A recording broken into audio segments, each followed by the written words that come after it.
We all love music and the artists that make the music. We are at our heart fans. We're not just fans, but we have also decided to pursue music as a livelihood. And the purpose of the music marketing promotion class is to attempt to give us some of the tools that we'll need and the knowledge we'll need about marketing music so that we can enjoy our emotional attachment to music at the same time earn a living. Either as a musician promoting your own songs or a business person promoting a product line. You are attempting to find out exactly what is it that I have to do in order to be able to turn this activity that I love into something that can be sustained through sales. Selling my music, getting people to buy it, selling my artist as a manager, selling my records that I recorded on an artist as a record label. However way it goes, it is not, as everyone finds out sooner or later, an easy activity to pursue. It is complicated. It has many layers. It's fraught with opportunities for you to be humiliated and for to be humbled. But at the same time, it requires that you have some type of product concept. In Ted Lathrop's book, This Business of Music Marketing and Promotion, he states it clearly. Maximizing the sales and exposure of music is the bottom line of music marketing and promotion. A systematic approach to following the money trail of music. That is how Lathrop puts it. This concept of commercial music is often brought down to the process of record sales. It is here where the marketing and promotion of music is looked at from the point of view of taking music, developing and shaping and viewing it as a product, and finding ways to gain what they call rack space. Meaning, where can we place this music whereas the consumer can gain it, can sell it, and therefore buy it? So, what we're trying to see in this is that inside of the marketing and promotion of it all, what we get is the product, music, meaning music, is viewed at from the position of either being promoted, and it is split into two different arenas. You can promote it, meaning things that you do that will directly help sell the music. I am going to get a ad, and that ad is going to tell everybody about the CD release party, and therefore we are trying to market it. We're going to get posters. We're going to put it all over town so people know that we have a new product, or we have a new show that's really going to help sell our new product. But promotion is always about that paying out of some kind of money that will then allow you to go around and help sell or enhance the capability of the sale, as opposed to the other part of the process, which is publicity. Publicity is in reality trying to make it where other people are talking about the product or the artist who helps sell the product. So going out there and getting interviews on radio, having a photographer take pictures of you, or in the case of social media, having your fans be able to post great photographs and comments, and people live tweeting and all these things. These are all methods of publicity. Taking out a Facebook ad is in reality promotion. It has never been a better time to get into music marketing and promotion. The music industry, once controlled by a few large corporations, is now reeling from the reality of technology impact on record sales. sales that are now being challenged by increased competition, by people who are taste changing, and all of the factors that have come through, uh, fostered by accessibility. Technology has increased accessibility. So, what is becoming a thing that was just shunned by the industry, technology, what the NAFTA guy found out and proved was that in reality, the taste had really changed. The record industry really didn't know how to cope with it, they didn't really pay attention to it. And what they did was they made accessibility the thing that pushed the fact that the change had already happened. So when NAFTA made file sharing a reality, it just gave birth to which was already a pent up desire for more diversity, more accessibility, more competition. The major record labels weren't ready for it, and consequently, they were caught basically flat footed. Now, what is happening is, the music industry, having developed through what you would call natural progression. The natural progression being that it went through the time when it went from just being sheet music, sold and hawked and balked on record stores and major department stores and places like on in New Orleans on Canal Street, at places like uh, uh, Weinstein's and places of that nature. So it went from there and then became the advent of actual recorded music. When it went from just being sheet music and performers to recorded music and radio, then the idea of record sales, the permanent selling of something that a consumer could take home, it started taking shape inside of the real concept of a product. With both the record industry having started to develop recorded product in the radio industry, which grew up as almost simultaneously as the record industry, then what you had was both the product and the vehicle to promote it. Now you're starting to get into the modern age of record distribution, record sales. And that modern age really went, other than the technology of being able to do from a 78 record to a 33 and a third, being able to increase bandwidth, it really did not change very much for more than 50 years. All through the 50s and 60s, records were pretty much done pretty much the same way. They pressed the records, they promoted it on the radio, sometime on television because television was coming on, but it really did not really change. Hey, 1990s come along, the digital music becomes a reality. Cable TV becomes a reality that has taken real root. And now with the digital music industry moving to replace the analog music industry, it should be noted that the change in the music industry was not sudden. It wasn't like just sprung up without everybody realizing it. All the way back to the 50s when the advent of television created the opportunity for people to actually see the performers.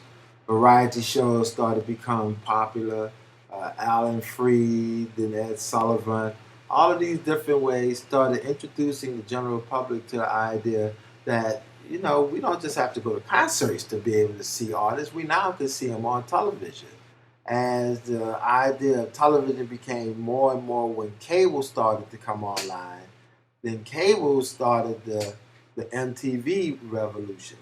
All of these things started to culture the community and the buying public into different ways of consuming music.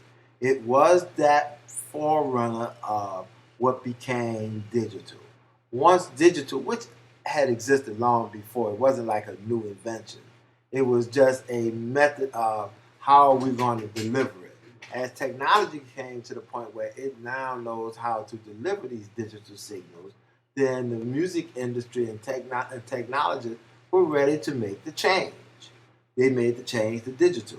They didn't really anticipate Napster because those people who developed digital really were not really in the necessarily the music business per se. They were in the data transfer business.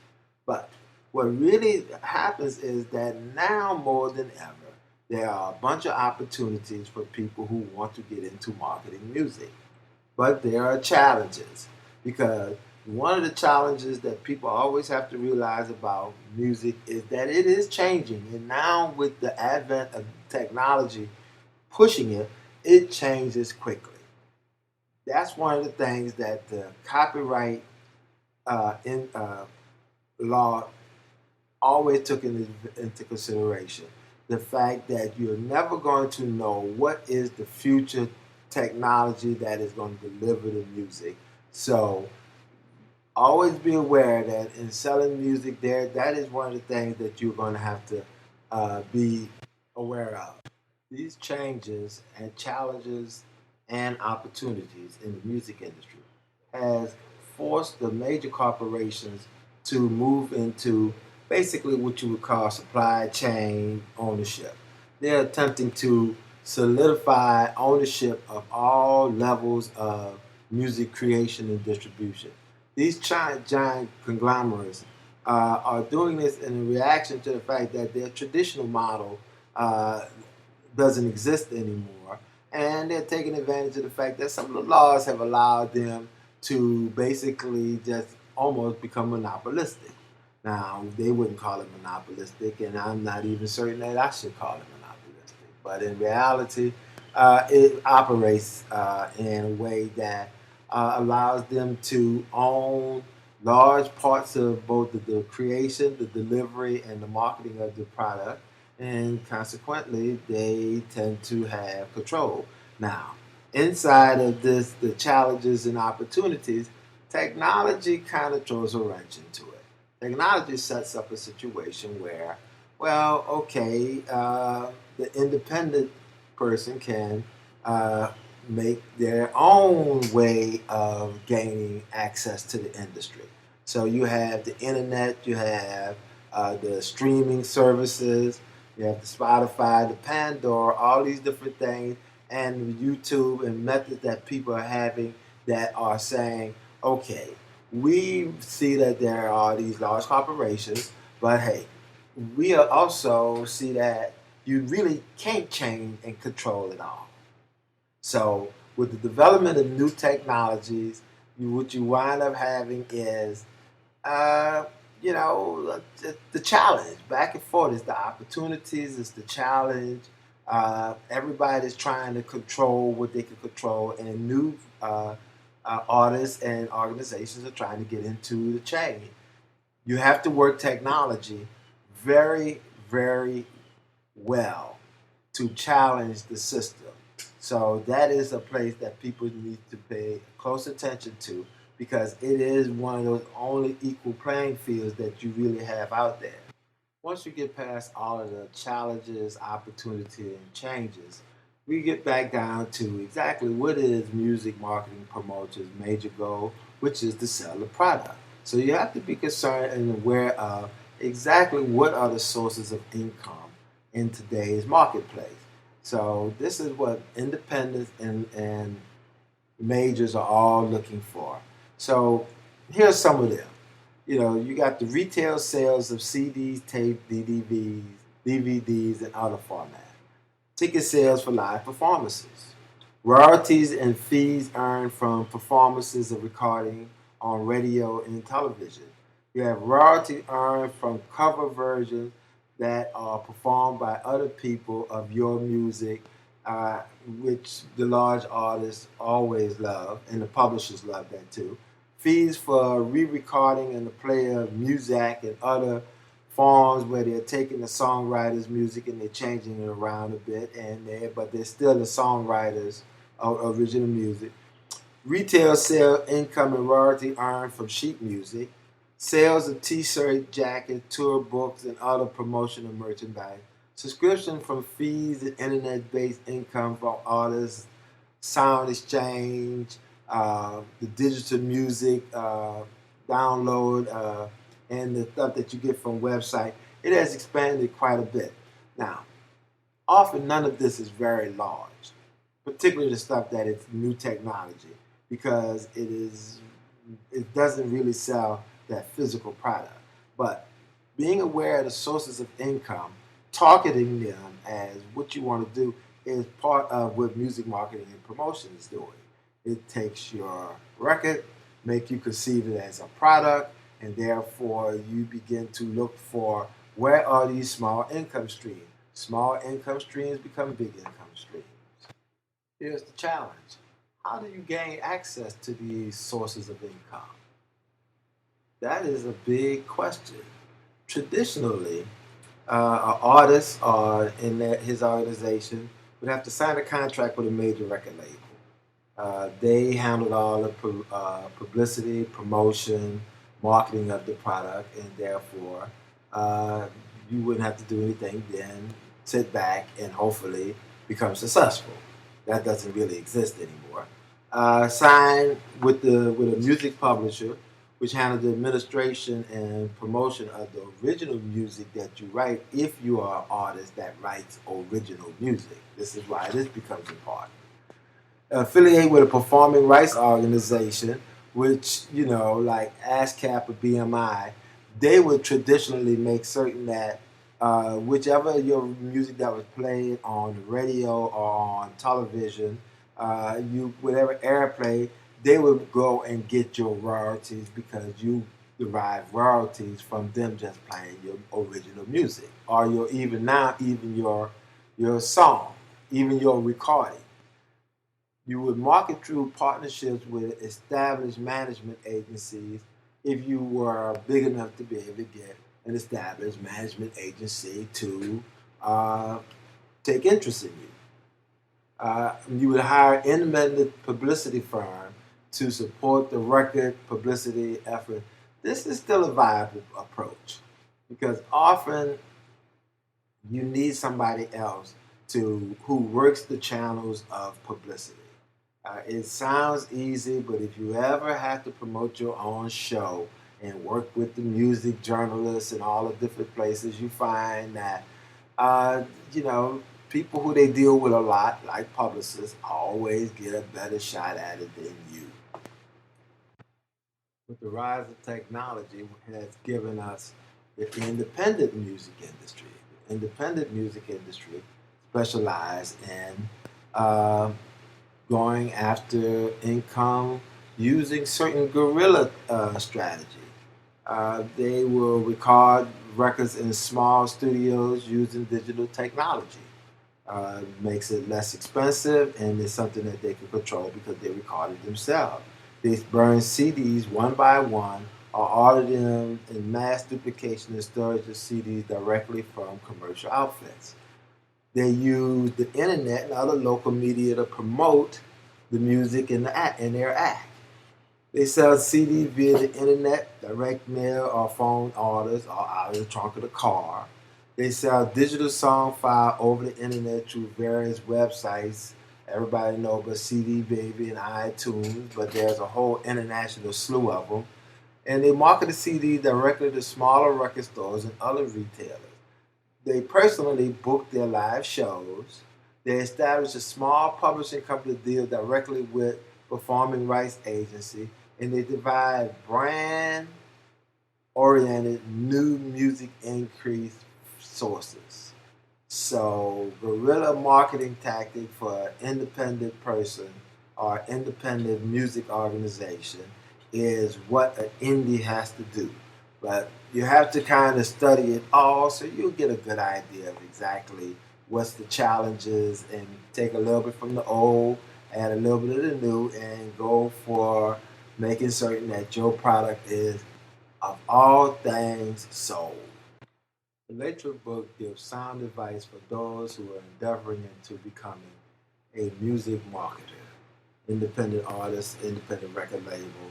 They basically say become a aware individual of the market in different ways of how the market really sells. In the current it's wide open. So you want to be able to make certain that you are aware of all of the various uh, avenues. You have to become basically a lifelong learner. We all know that this is a key part of what is happening today. You have to have the knowledge of how to target and reach an audience. You have to be aware of all the current sources of music income. You have to have knowledge of the established procedures of the music commerce. You have to have the ability to develop innovative new business procedures, the knowledge of how to take full advantage of technology, and the willingness to take the initiative to work proactively rather than passively wait to be discovered. The last one, willingness to take the initiative to work proactively rather than passively wait to be discovered, is one of my pet peeves with what happens to a lot of artists. They develop this idea that they are going to wait around and somebody's going to discover them. Often I just view it as being stage fright. You come up with all these different reasons why you shouldn't have to do this, where in reality the people who become successful are doing it. Then exactly what is the disconnect here? You are just coming up with reasons why you have not really taken the challenge and that you haven't basically figured out that it is not that easy. The case of the independent artist who is decided that they're going to take their career into their own hand and they're going to handle everything themselves. That becomes an even more challenging thing because what you wind up having to do is you have to realize that, yeah, you're talented, but there's a lot of talented people. There are thousands of talented people in the industry, and there are thousands of records. Don't get trapped in this mentality that I got some fans, and therefore I must really be this really kick-ass individual. You have to have the musical talent. As a friend of mine always used to tell me, Eric, is always about the song. So you always have to realize that if you don't have both the ability to write it, the ability to play it, then you're not going to be anywhere. You have to really have a desire to succeed as an independent artist because now you're going to do all of the marketing and market analysis on your own. And people who take it on and make it successfully, now they really do a good job at it if they become successful at it. You have to be persistent. Don't get your feelings hurt. Don't think that people are just always not targeting you. You have to take it and become almost what I call a sin eater. You have to take it all in and you have to be able to keep moving and not really worry about it. You got to do live performances. You have to play. You have to give people an opportunity to hear you play and discover you in some type of setting. You have to do recordings. You have to do individual recording. You have to do recordings with people of yourself solo. You have to get out there and you have to get some product, and then you have to market. You have to do all of those things that we've been talking about while you're still recording, playing, and making it all happen.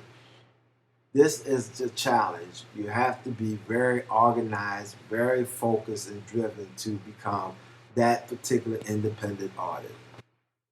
As a marketer, you do have a built-in advantage.